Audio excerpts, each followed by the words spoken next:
Welcome to the New Homes podcast, where today we're going to be talking about the new year, new homes resolutions and getting organised. Joining us again is Vicky Silverthorn. Thanks very much for coming back to talk to us about all things organising, and particularly in the new year, New Year's resolutions. Thank you so much for having me. No problem. So are you a big New Year's resolution person, Vicky, before we get going? I like to be a bit sensible, a bit realistic about my resolutions. But yeah, I think they're fun. Yeah. Great, okay. Well, I know many people actually do their resolution not about the gym or anything else, but their home and what they're going to be doing there. And we've been looking through social media and seeing people talking about painting that room finally and, you know, getting their lives organised at home. So what's one easy New Year's resolution that people can look at when it comes to their home? So I think a lot of people on their list is to declutter their home. Mm-hmm. So I'd tweak that slightly and not think of it as such a huge task, because decluttering your whole home, that's sounds scary. Yeah, that's an epic task. I'd tweak it and I'd just say, I'm going to declutter small areas of my home bit by bit, and that's what I'll achieve in the end. That sounds good. So putting it into a very simple task you can start with. Yeah. If you were going to approach that, I mean, I could probably do with following the advice as well. What's a good room do you think that people should start if they are breaking that down? Okay, so I think often a bedroom is a good place to start. Wardrobe, clothes, because when you wake up in the morning, too much stuff around you, too many clothes, having too many choices and making hard decisions when you've got so much sort of piling on top of you can start your day quite negatively. Mm-hmm. So as soon as you clear that space, you know, it should be really, really zen when you're sleeping. The bed shouldn't be covered with things underneath it. That's the key, I think. Great, okay. So picking a good room, maybe the bedroom as a good start. Absolutely. If someone does manage to do that, they get a great start and it's maybe then middle of January and they find that's kind of piling back up again. How do you stop slipping into bad old habits, do you think? So usually when it piles back up, it can be because you have too much stuff for the space that you have. And that means it's always going to be harder to stay on top of it. So I think you almost tweak your thinking before you do anything else and get your mindset, you know, kind of thinking differently. Is it my organisation here that's going wrong, or is it simply because I have too much stuff that I can't stay on top of things? The other thing to think about there is, are the systems that I've got implemented in my home, are they too complicated? And is that why I can't keep them up? So yeah, it's kind of shifting your mindset and thinking outside of the box. Okay. I heard you saying to Dom in our previous episode that getting rid of things, maybe as much as 50% of the things we own, is a good way to go. Well, yeah, I think so. I think that you wouldn't notice the difference if you got rid of the majority of homes, not everybody, but I think the majority of homes, if you got rid of 50%, then you kind of wouldn't notice it on a day-to-day basis. I don't think you'd wake up and constantly spot the things that you haven't got. I think that you're focusing on living your busy life. So, you know, our minds haven't got time for that. I understand. I've certainly got so much stuff. I think that's going to take me through the full year trying to get rid of 50%. So maybe that's a good resolution for people listening and watching. And one of the big focuses that I've seen a lot of people talking about is that this is the year that they're finally going to embrace home working for real. I think there's so many people still working from a kitchen table or other things. Makeshift. What tips have you got for someone when it comes to a home office? Yeah, I think, great, exactly what you said. Embrace it fully, go from makeshift to this is my home office. However, still have in mind, do I need to make this room slightly multifunctional? Does it need to be an office 95% of the time? But occasionally, does it need to become a spare room? And I think that you've got to have that in mind when you're doing it. You know, can you afford to scrap your spare room completely? Or, which, you know, some people might be able to. Or do you need to kind of incorporate both things? In which case, you've really got to think carefully about the kind of furniture and the layout of the room and how you're going to make it work. Absolutely. With video calls being so preeminent these days as well, do you get some of your clients talking to you about wanting to appear very organised down the lens and the screen, their Zoom background behind them, that sort of thing?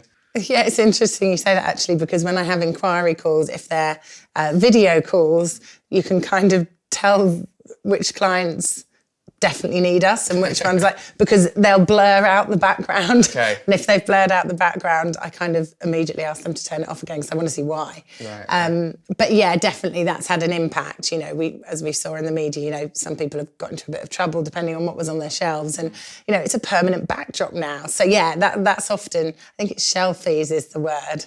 Okay, selfie. shelfies. A shelfie is all about dressing the shelf, and often that's what's behind you in the video call. Brilliant. Okay. Well, I think I can maybe get as far as having behind me on the Zoom camera looking good, if nothing else.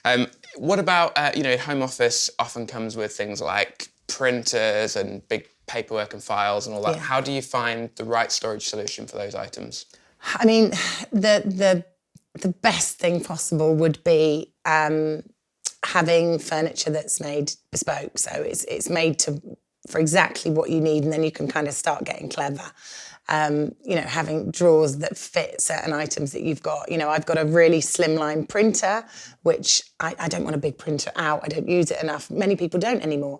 So I've got a really slimline printer, and it can fit in a really slimline drawer or space. So it's thinking about what have you got that you need to house rather than buying something that is completely standard and isn't going to work for your stuff. So you've got to think of both of those things. So before you just go shopping and think that will fit in the space, it's a desk. Think, what am I housing in this desk? What do I need to fit in it, and what's its main purpose? How do you work? Have you got much paperwork anymore? Have you not? How do you currently store it? How do you want to store it, if that makes sense? It makes complete sense, Lots of things to think about. Avoiding paper everywhere, I think, would be a good place to start. Yeah. So no, sounds good. And what about wires, like the amount of electronics, multiple monitors, all that kind of stuff now? Is there a simple solution to getting all that wiring out of sight and out of mind? There are some things that you can buy online where they're nice and sort of neat boxes, often white or white with wood, and all of the wires can feed into those and just sort of hide them, and that's great. There's also sort of charging portals that are okay too. Again, working out how many plugs do you need to hide, you've got to be quite specific with it. But the alternative, again, if you're having bespoke furniture made, is to cover them up and just have one of those, bespoke holes in the corner and just have whatever you need on top, so all the wires are hidden behind the scenes, as it were. Great, okay.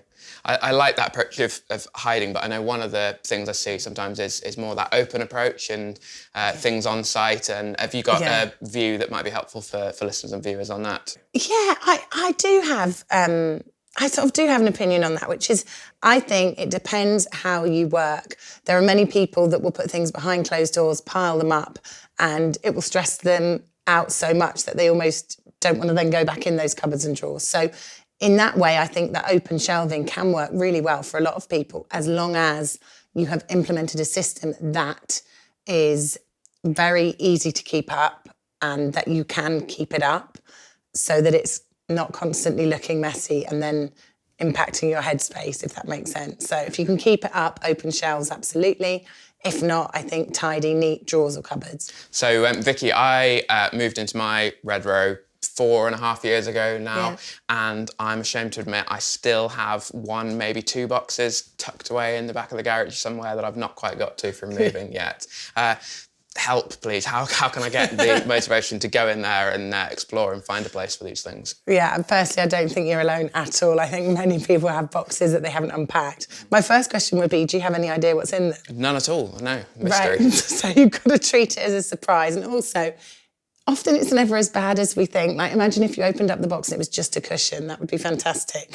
So I'd say, try and get a little bit excited about what's in there. But if you can't, realise that you're making it a sort of a bigger deal than it actually is, and just go for it. It might take 10 minutes to do, and who knows what's inside. But I'd just dive in, and even having these conversations is enough, I think, to make you go home and just get it done. Yeah, I'm curious now. Yeah. Okay, so good New Year's motivation. And speaking of New Year's and it being the New Year, lots of our listeners and viewers are going to be looking to the fact that this is the year they're moving into their new Redrow or new home. That's very exciting, and there's lots of steps, but what advice would you give to them when it comes to organising and storage that they could be doing now? Yeah, I think it's so exciting, isn't it, when you move into a new property? But I think decluttering before you move, having a good clear out so you are not transporting and paying to transport things from one home, your old home, to your new home. I mean, that's key. So when you move into your new home, you really are starting afresh. And on that note, not overbuying before you then move into the home. I think creating new habits before you move as well is a really good one. Often clutter is caused by simply overbuying and over shopping and believing that everything we see that's nice, we have to have. And if you shift your mind slightly and think, well, I could just admire it instead. I don't actually have to have it and own it. You know, shifting those mindsets is a real key to how much clutter ends up being in your house. And yeah, just live in it for a while and settle in before you go crazy. Great, okay. And of course, the decluttering that I've heard you talk about so much as well, that's got to be a key focus in those months before moving. Oh, definitely. You know, as soon as you know you're moving, declutter. As soon as you know you're moving, think about how the last thing you want to do is start paying a removals company to move the stuff you don't want into your new home. It just seems crazy.